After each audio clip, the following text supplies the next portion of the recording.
안녕하세요. 인더존입니다. 요즘 흔히들 100세 시대라고 하죠. 바이오와 의학 기술이 발전하면 120세 시대도 곧 열릴 거라고 합니다. 60세 이후 20년이었던 노년 기간이 이제 40년 이상으로 늘어나고 있습니다. 우리는 은퇴하고 나서도 40년 이상을 살아야 하는 시대를 살고 있습니다. 그래서 노후 자금을 슬기롭게 마련하는 것이 그 어느 때보다 더 중요해지고 있습니다. 하지만 어떻게 준비해야 할지 막막하기도 합니다. 오늘은 노후 자금 마련에 도움이 되는 쉽고 안정적인 투자 방법에 대해 알아보겠습니다.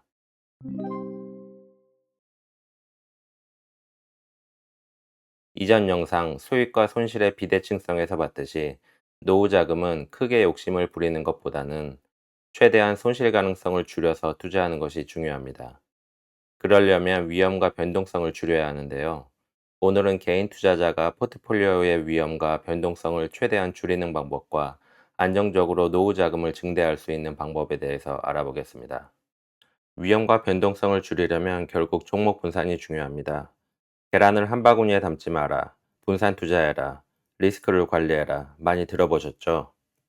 이런 말들의 수학적인 이론은 다음과 같습니다. 원래는 해리 마코위치 이론부터 설명드릴까 했었는데 시간 관계상 아주 단순하게 설명드리겠습니다. 주식 포트폴리오의 위험은 분산 가능한 개별 종목 위험과 분산 불가능한 시장 위험으로 구성됩니다. 개별 종목 위험은 각각의 종목에 내재된 위험인데 보유 종목 수가 늘어날수록 작아지다가 0으로 수렴합니다. 시장 위험은 시장 지수, 즉 인덱스에 내재된 위험이라 종목 수를 늘려서 줄이는 게 불가능하고 자산 분배를 통해서만 줄일 수 있습니다. 자산 분배라는 것은 주식의 채권이나 다른 상품군을 추가하는 것을 말합니다. 다양한 산업군에서 선택한 종목 수가 20개가 넘어가면 개별 종목 위험을 꽤 많이 없앨 수 있습니다. 개별 종목 위험을 거의 다 없애면 시장 위험 하나만 가지고 갈 수 있습니다. 그런데 우리 같은 개인 투자자가 20개의 종목으로 포트폴리오를 구성한다는 것은 쉬운 일이 아닙니다. 구성한다 해도 관리하기가 힘들죠. 그래서 미국의 거장들이 오래전부터 조언을 해주셨습니다. 워런 버핏은 자신이 죽은 후 가족들에게 상속될 자산을 운용할 수탁자에게 다음과 같이 말했습니다. 10%는 단기 국채를 매입하고 나머지 90%는 저비용 S&P 인덱스 펀드에 투자하라고. 장기 국채는 단기 국채에 비해 가격 변동성이 큽니다. 한마디로 위험과 변동성을 최대한 줄이고 샀다 팔았다 하지 말고 안정적인 시장의 흐름만 따라가라는 뜻입니다. 재밌는 할아버지 한 분만 더 보겠습니다. 찰스 슈왑이라는 사람인데요. 본인 이름과 같은 종합금융회사를 설립해서 크게 키워내신 분입니다. 네이버 가격 비교처럼 모든 펀드들을 비교할 수 있는 서비스를 개발해 놓고 정작 본인은 인덱스 펀드에만 투자했습니다. 요즘 미국에서는 모든 액티브 펀드를 제치고 인덱스 펀드가 제왕의 자리를 차지하고 있습니다. 우리도 개별 종목 비중을 좀 줄이고 인덱스에 투자할 때가 되었습니다. 인덱스 ETF 투자의 장점은 모든 주식을 소유한다라는 개념입니다. 개별 종목 위험을 완전히 제거해서 시장 위험만 남길 수 있죠. 또한 워런 버핏이 항상 강조했던 배당금 재투자를 결합하면 상상을 뛰어넘는 플러스 알파를 노릴 수 있습니다. 그렇다면 인덱스 ETF에는 얼만큼의 돈을 어떤 타이밍에 투입해야 할까요? 머리 아프지 않게 포뮬러 플랜을 활용해 보겠습니다. 포뮬러, 공식이란 뜻이죠. 포뮬러 플랜이란 고민 없이 습관적으로 기계적으로 실행하는 단순한 투자 기법을 말합니다.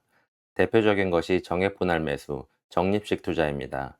월급날이나 매달 1일 또는 정해진 날짜에 정해둔 금액을 일정하게 꾸준하게 투자하는 방식입니다. 너무 쉽죠? 지금 모아두신 목돈이 없어도 바로 시작할 수 있고 매달 소액으로 단순하고 효율적으로 자산을 늘릴 수 있는 방법입니다. 일반 직장인보다 국민연금 납부액이 부족할 수 있는 프리랜서 분들이나 자영업자분들에게 더욱 필요한 투자입니다. 워런 버핏이 스승님이라 칭했던 벤저민 그레이엄의 현명한 투자자라는 책에 이런 말이 나옵니다. 정액 분할 매수 투자처럼 주가와 무관하게 최종적으로 성공할 가능성을 확신할 수 있는 투자 포뮬러는 아직 어떤 것도 발견되지 않았다.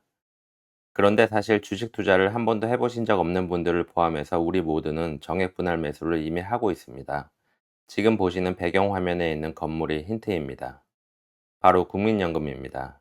우리가 매달 국민연금에 돈을 납부하면 국민연금이 채권, 국내외 주식, 대체 자산에 골고루 투자를 하게 됩니다. 우리는 본의 아니게 정액 분할 매수, 장기 투자, 분산 투자라는 효율적이고 안정적인 투자의 3요소를 반강제적으로 하고 있는 겁니다. 이걸 우리도 직접 해보면 어떨까 싶은 생각이 들어서 코스피 200 ETF 적립식 투자 제가 직접 시뮬레이션 해봤습니다. 30년 후의 결과를 얻어내기 위해서는 중요한 변수값을 입력해 줘야 하는데요. 변수값들을 구하기 위해 이런저런 데이터를 수집하다가 이미 알고는 있었지만 직접 보니 더욱 놀라운 데이터가 있어서 먼저 보여드리겠습니다. 지난 1년간 세계 주요 지수 상승률입니다. 한국이 현재 압도적인 1위입니다. 194%. 역시 반도체 AI 강국인 대만이 2위, 일본이 3위입니다. 맨 밑에 나스닥이 36%. 이란 전쟁 이후에 폭등했지만 전쟁 전까지 지지부진했던 터라 1년 상승률은 생각만큼 높지 않습니다. S&P 500은 한참 더 밑에 있어서 한 화면에 담지 못했는데요. 코스피 아래에 별도로 보여드리겠습니다. 8배 정도 차이가 납니다. 이번 시뮬레이션에 입력해줘야 할 주요 변수들입니다. 코스피와 S&P의 연평균 상승률입니다. 그동안은 항상 코스피가 S&P에 비해서 열세였는데요. 삼성전자와 하이닉스가 지난 수십 년의 역사를 뒤집어 버렸습니다.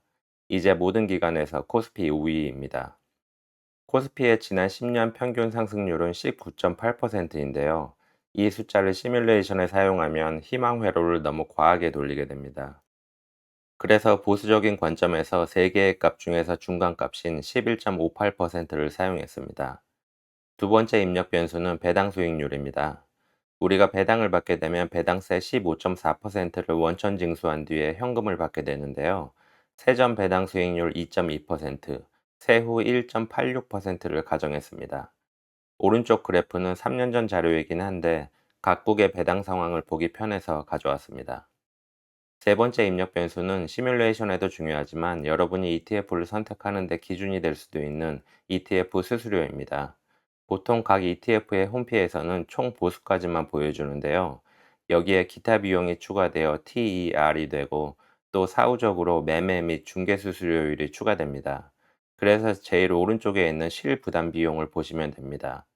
30년 장기 투자를 하려면 실부담 비용이 낮은 게 유리하기 때문에 저는 시뮬레이션에 0.06%를 사용했습니다.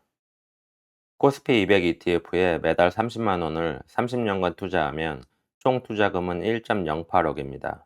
30년 뒤에 어떻게 되어 있을까요? 12억 5천만 원이 됩니다. 따로 시간 내서 주식 공부한 것도 아닌데 단순한 투자법 하나로 얻어낸 결과치고 대단하지 않나요? 그런데 우리가 월 30만 원으로 12억 5천만 원을 만들기 위해서는 꼭 해야 할 일이 하나 있습니다. 바로 배당금 재투자입니다. 파란 선은 1년에 4번씩 나오는 배당금을 재투자했을 때의 결과고요. 노란 선은 배당금을 재투자하지 않았을 때의 결과입니다. 4억 1천만 원 차이가 납니다. 1년에 2%밖에 안 되는 작은 돈이 이런 놀라운 차이를 만들어냅니다. 처음에는 티가 안 나다가 10년 넘어가는 순간부터 차이가 벌어지기 시작합니다. 물론 배당금을 재투자하지 않고 차곡차곡 모아두면 세후 배당 총액이 1.2억이나 됩니다. 그러면 8.4억에 더해서 토탈 9.6억이 되는 거죠. 그래도 2억 9천만 원 차이입니다. 복리 공식에서는 2%의 작은 숫자가 마법을 발휘합니다. 워런 버핏을 부자로 만들어줬던 매직키가 바로 이 배당 재투자입니다. 그냥 써버리면 1억 2천만 원이지만 바로바로 재투자하면 몇 배로 키워낼 수 있습니다. 다양한 투자 금액에 대해서도 보여드리겠습니다. 월 15만 원을 투자하면 30년 뒤 총 자산은 6.2억이 됩니다. 30만 원은 12.5억, 45만 원은 18.7억이 됩니다. 이번에는 한국 코스피와 미국 S&P를 비교해 보겠습니다. 동일하게 월 30만 원, 30년 투자를 가정했고요. 배당금이 지급될 때 원천 징수되는 배당소득세만 반영하고 매매 차익에 대한 양도소득세는 반영하지 않았습니다. 동일한 배당 수익률을 가정했는데요. 미국이 2000년대 들어서는 배당 수익률이 1%대로 저조하지만 단순 비교를 위해 동일하다고 가정해 보겠습니다. 앞서 보여드렸던 지난 20년 평균 수익률을 사용했습니다.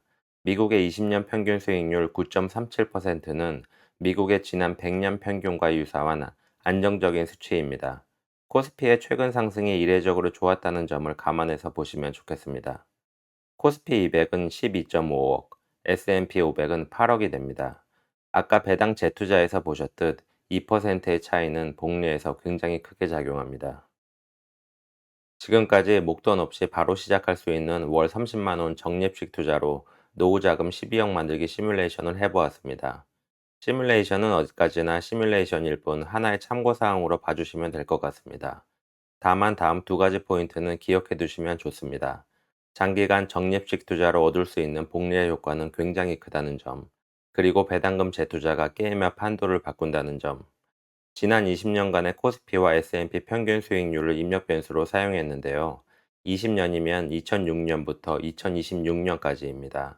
이 기간 동안 서프라임 모기지 사태, 리먼 브라더스 파산으로 인한 글로벌 금융위기, 그리고 전 세계를 공포로 몰고 갔던 코로나 사태까지 있었습니다. 세상엔 항상 위기가 닥쳐오지만 믿고 기다려주면 코스피 지수와 S&P 지수는 항상 모든 역경을 잘 헤쳐나왔습니다. 성공 투자하시기 바랍니다.